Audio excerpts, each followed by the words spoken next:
liberties, I've got a couple of quotes that I'm going to read you real quick. Civil liberties is a hot topic for me. We'll start off with a quote from Osama bin Laden.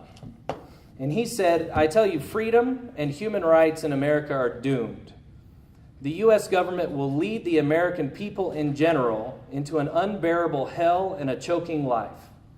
That's what Osama bin Laden said. We know what their objectives are. They're very stated and clear. Their objectives are for us to give up our freedoms and civil liberties so that they can accomplish their goal. So it's kind of ironic, therefore, that we believe by giving up our freedoms and our civil liberties, we are going to become safer and defeat our enemy. We are actually fulfilling their stated goal. They've told us what their goal is. Our founding fathers warned us of this. They knew that when they created the Constitution and eventually the Bill of Rights, that we would trade. Eventually, there would be people and calls for people to trade our civil liberties for security.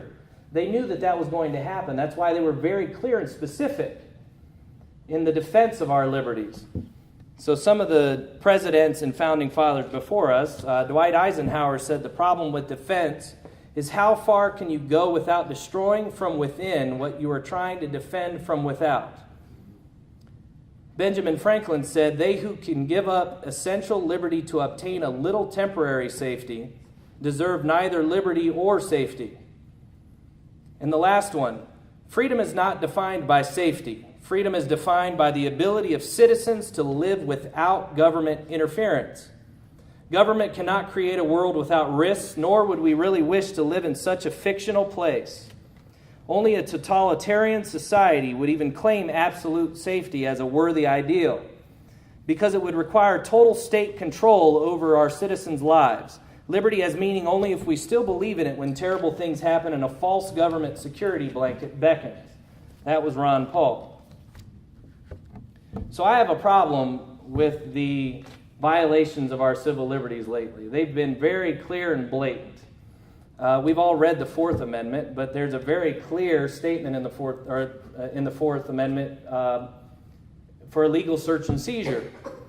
My opponent has voted for the CISPA, Cyber Intelligence Sharing Protection Act, which essentially really set out. It was ironic that it was voted upon before the NSA scandal came out, because essentially what it set to do was legalize what the NSA had already been doing.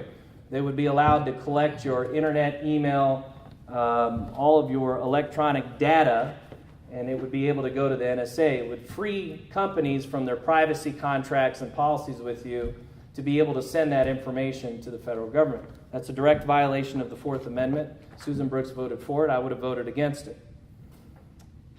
Another violation of the Fourth Amendment was the amendment that recently was proposed by Justin Amash, which would have ended the funding and the NSA program that's collecting our metadata and all the recent scandal that we've been hearing so much about. Susan Brooks voted against that. I would have voted for that. In addition, the National Defense Authorization Act, the Smith-Amash Amendment, would have ended indefinite detention of U.S. citizens caught on U.S. soil. It didn't even have anything to do with a U.S. citizen, for example, caught in Yemen or Afghanistan or somewhere else. But if you were in any of the 50 states or in Guam or Puerto Rico or I guess an embassy, and you were arrested there, you could be indefinitely detained, or you would be indefinitely detained now. This would have eliminated that ability. That's a violation of the Constitution.